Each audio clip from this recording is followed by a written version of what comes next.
बहुत बहुत स्वागत है आप सभी का मेरे इस यूट्यूब चैनल में। पिछले कुछ क्लास से हम लोग देख रहे हैं दक्षिण भारत का इतिहास।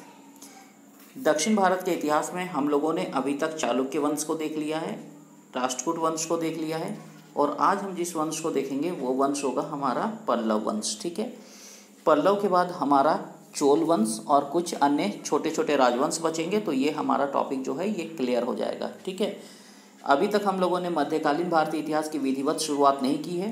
जो प्राचीन और मध्यकाल से पहले जो छोटे छोटे राजवंश बचे हुए थे हम लोग उन्हीं को अभी देख रहे हैं और उम्मीद करता हूं कि जिन लोगों ने पिछला वीडियो नहीं देखा है वो लोग इसी वीडियो के डिस्क्रिप्शन में चले जाएंगे। मैं प्रीवियस सारे वीडियो का लिंक उसमें डाल दे रहा हूं, तो आप लोग वहां से जा कर के देख लीजिए, फिर इसको आगे देखिएगा तो आप लोगों को अच्छे से समझ में आएगा। और एक साथ ही साथ आप लोगों को महत्वपूर्ण सूचना देनी है, वो मैं वीडियो के लास्ट में आप लोगों को दूंगा और वो सूचना पीडीएफ से संबंधित है। ठीक है ना, तो आप लोग वीडियो को लास्ट तक जरूर देखिए। आइए अब हम लोग शुरू करते हैं पल्लव वंश। ठीक है, तो ये जो पल्लव वंश है, इस पल्लव वंश के संस्थापक की अगर बात करते हैं तो ये पल्लव वंश के संस्थापक थे वपदेव। ठीक है, तो ये वपदेव थे और जब वपदेव राजा बन जाते हैं तो इन्होंने अपना नाम रख लिया सिंह विष्णु। यानी ये सिंह विष्णु और वपदेव दो अलग अलग व्यक्ति नहीं है, एक ही व्यक्ति है। परीक्षा में जो भी आपको ऑप्शन देता है दोनों सही होगा। यानी पल्लव वंश के संस्थापक थे वपदेव या सिंह विष्णु। ठीक है, इनकी राजधानी की बात करते हैं तो इनकी राजधानी का नाम था कांची, जिसको कांचीपुरम के नाम से भी जाना जाता है। ये जो सिंह विष्णु राजा थे, सिंह विष्णु के दरबारी कवि का नाम था भारुवी। ठीक है, और भारुवी ने एक महत्वपूर्ण पुस्तक लिखी है जिसका नाम है किराता अर्जुनियम। ये संस्कृत भाषा की पुस्तक थी। परीक्षा में कई बार पूछा जा चुका है कि किराता अर्जुनियम के लेखक कौन थे, तो किराता अर्जुनियम के लेखक जो थे ये थे भारुवी और ये भारुवी दरबारी थे सिंह विष्णु या वपदेव के। क्लियर हो गया, बातें क्लियर हो रही हैं। आइए अब चलते हैं अगले शासक पर। अगले शासक का नाम है हमारा महेंद्र वर्मन। ये महेंद्र वर्मन जो है ये प्रारंभ में जैन धर्म के अनुयायी थे। ये प्रारंभ में जैन धर्म को मानते थे। इन्होंने अपने दरबार में एक शैव संत, जो शिव के संत थे अप्पार, उनको संरक्षण दिया था और ये अप्पार से काफ़ी प्रभावित होते हैं और अप्पार से प्रभावित होकर के शैव धर्म को अपना लेते हैं। अभी तक हमने प्राचीन भारत या मध्यकालीन भारत जो देखा है, वहाँ तक हमने देखा है कि अगर कोई राजा होता था ये हिंदू या हिंदू में शैव या वैष्णव होता था और वो जैन या बौद्ध धर्म को अपनाता था। लेकिन ये महेंद्र वर्मन पहला ऐसा व्यक्ति था जो जैन धर्म का अनुयायी था, लेकिन ये बाद में शैव धर्म को अपना लेता है। यानी ये जैन से हिंदू होने का उदाहरण है। ठीक है, या प्रथम उदाहरण है कहिए। अब महेंद्र वर्मन जो है ये एक लेखक भी थे। इन्होंने एक बहुत महत्वपूर्ण पुस्तक लिखी है जिसका नाम है मत्तविलास प्रहसन। ये मत्तविलास प्रहसन के लेखक जो हैं ये थे महेंद्र वर्मन। ठीक है, अब ये जो महेंद्र वर्मन थे, महेंद्र वर्मन के राज्य पर वातापी के चालुक्य वंशी शासक पुलकेशिन द्वितीय ने हमला किया था और इस हमले में महेंद्र वर्मन पराजित हो जाते हैं। जब महेंद्र वर्मन पराजित हो जाते हैं तो महेंद्र वर्मन की राजधानी होती है कांची, जिस पर पुलकेशिन द्वितीय जो है ये लूटपाट मचाता है, बहुत लूटपाट करता है। ठीक है, यानी महेंद्र वर्मन पराजित हो जाते हैं पुलकेशिन द्वितीय से और जो पुलकेशिन द्वितीय है ये कांची को रौंद डालता है। ठीक है, काफ़ी लूटपाट मचाता है। ठीक है, ये हमने जब हम लोग वातापी का चालुक्य वंश पढ़ रहे थे तो वहाँ पर मैंने ये आपको पढ़ा दिया था। अब ये सिर्फ रिकॉल करने के लिए है। ठीक है, अब इसके बाद राजा बनता है इनका पुत्र नरसिंह वर्मन। नरसिंह वर्मन जैसे ही राजा बनता है ये पुलकेशिन द्वितीय, वही वातापी के चालुक्य राजा पुलकेशिन द्वितीय पर हमला करता है, उसे युद्ध में पराजित करता है और उसकी राजधानी वातापी पर अधिकार कर लेता है। ठीक है, पुलकेशिन द्वितीय ने जिस तरह से इनके पिता महेंद्र वर्मन को पराजित किया था, इन्होंने पुलकेशिन द्वितीय को पराजित किया और उसकी राजधानी वातापी पर अधिकार कर लेता है और उसको रौंद डालता है और उपाधि धारण करता है वातापी कोंड। कौन धारण करता है वातापी कोंड की उपाधि? नरसिंह वर्मन, क्योंकि ये वातापी का मर्दन करने वाला वातापी का विजेता था, इसीलिए इसने वातापी की उपाधि धारण की। एक बार फिर सुन लीजिए, पुलकेशिन द्वितीय को नरसिंह वर्मन प्रथम ने युद्ध में पराजित किया और वातापी पर अधिकार कर लिया और इसी उपलक्ष्य में नरसिंह वर्मन प्रथम ने उपाधि धारण की और वह उपाधि थी वातापी कोंड। यानी वातापी कोंड के नाम से किसे जाना जाता है? तो ये जाना जाता है नरसिंह वर्मन प्रथम को। ठीक है, अब नरसिंह वर्मन प्रथम ने महाबलीपुरम में, ठीक है, महाबलीपुरम में एकाश्म रथ मंदिरों का निर्माण कराया था। अब ये एकाश्म रथ मंदिर क्या थे? तो महाबलीपुरम में इन्होंने रथ के आकार के मंदिर बनाए थे, जिन्हें रथ मंदिर कहा जाता है। अब एकाश्म का क्या मतलब होता है? एकाश्म का मतलब होता है एक ही पत्थर या एक ही चट्टान या एक ही पहाड़ को काट करके ये जो है मंदिर का निर्माण कराया गया था। इसमें कहीं जॉइंट नहीं थे। एकाश्म मतलब एक ही पत्थर से काट करके मंदिर का निर्माण कराया गया था। ठीक है, तो महाबलीपुरम में एकाश्म रथ मंदिरों का निर्माता कौन था? तो ये था नरसिंहवर्मन प्रथम।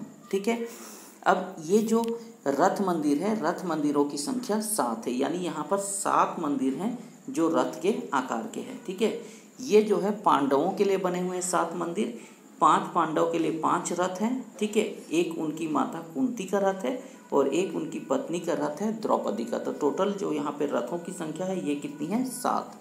रथों की संख्या 7 होने के कारण इस मंदिर को सप्त पैगोडा भी कहा जाता है। ठीक है, तो सप्त पैगोडा के नाम से किसे जाना जाता है? तो महाबलीपुरम के एकाश्म रथ मंदिरों को। अब एक आप प्रश्न सुने होंगे ब्लैक पैगोडा, है ना? तो ब्लैक पैगोडा जो है ये कोणार्क के सूर्य मंदिर को कहा जाता है, जबकि ये जो रथ मंदिर है इन्हें सप्त पैगोडा। तो डिफरेंट कीजिएगा, सप्त पैगोडा और ब्लैक पैगोडा। ठीक है, अब ये जो 7 रथ हैं, इन 7 रथ में सबसे बड़ा जो रथ है ये धर्मराज यानी युधिष्ठिर का बड़े भाई का रथ सबसे बड़ा, और सबसे छोटा रथ जो है ये द्रौपदी का यानी पत्नी का रथ जो है ये सबसे छोटा, और बड़े भाई का रथ आकार में सबसे बड़ा है। तो इसे याद रखिएगा, यहाँ से क्वेश्चन बनता है। अब नरसिंहवर्मन प्रथम के बाद हम आते हैं अगले शासक पे, जिसका नाम है नरसिंहवर्मन द्वितीय। नरसिंहवर्मन द्वितीय ने कांची में, ठीक है ना, कैलाश मंदिर का निर्माण कराया था।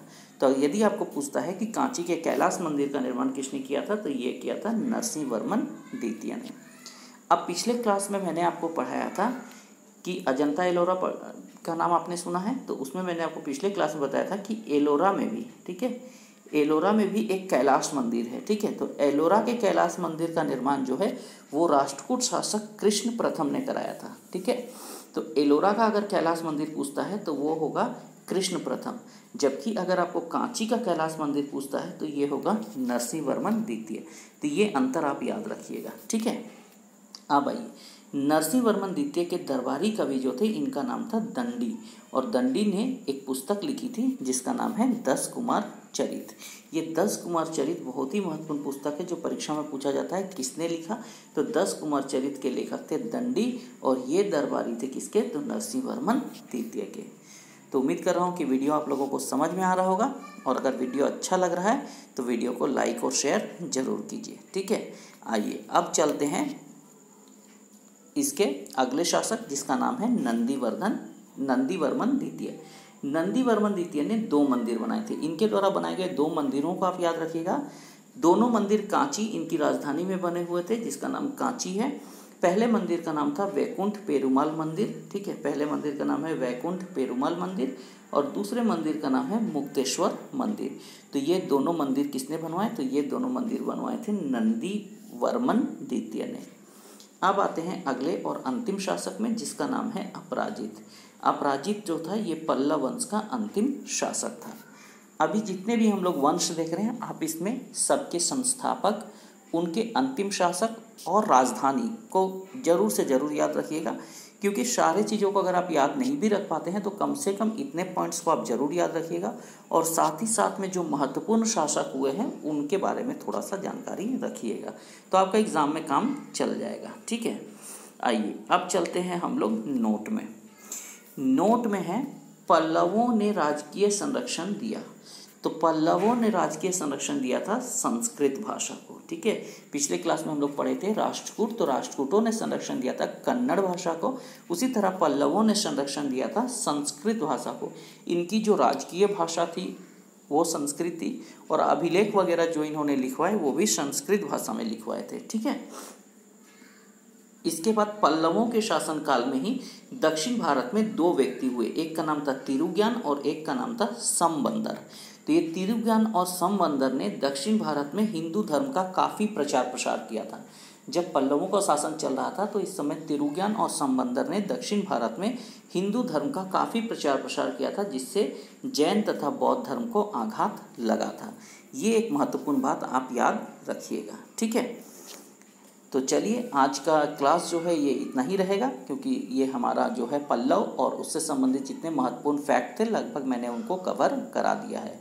और शुरू में मैंने कहा था कि लास्ट में मैं आपको PDF के लिए एक घोषणा करूँगा। तो घोषणा ये है कि भाई कम से कम जब वीडियो का व्यू जो है ये 500 क्रॉस कर जाएगा तो मैं उसी वीडियो के डिस्क्रिप्शन में जो वीडियो रहेगा उसी के PDF का लिंक दे दूंगा। गूगल ड्राइव का वो लिंक होगा, आप डायरेक्ट जाकर वहाँ से जो है उसे आप डाउनलोड कर लीजिएगा। ठीक है, तो यही घोषणा करनी थी। तो वीडियो का लिंक, वीडियो का जो है ये व्यू 500 पार कराने में आप लोग मदद कीजिए, और जैसे ही इसका व्यू 500 पार हो जाएगा मेरे पास नोटिफिकेशन आ जाएगा और मैं तुरंत उसको जो है ये डिस्क्रिप्शन में डाल दूंगा और आप लोग जाकर वहाँ से इसको डाउनलोड कर लीजिएगा। ठीक है, और PDF जो ये बहुत ही अच्छा ग्राफिक्स में बना हुआ है, बहुत ही मेहनत करके बनाया हूँ मैंने इसे। तो आप लोग इसका लाभ उठाइए सभी, और मैं चाहता हूँ कि सभी जो है इसे पढ़िए अच्छे से और जो है परीक्षा पास कीजिए और अपने अपने जीवन के लक्ष्य को प्राप्त कीजिए। ठीक है, तो चलिए आज इतनी ही बातें करके वीडियो का एंड करेंगे। मिलेंगे नेक्स्ट क्लास में। Till then thank you very much.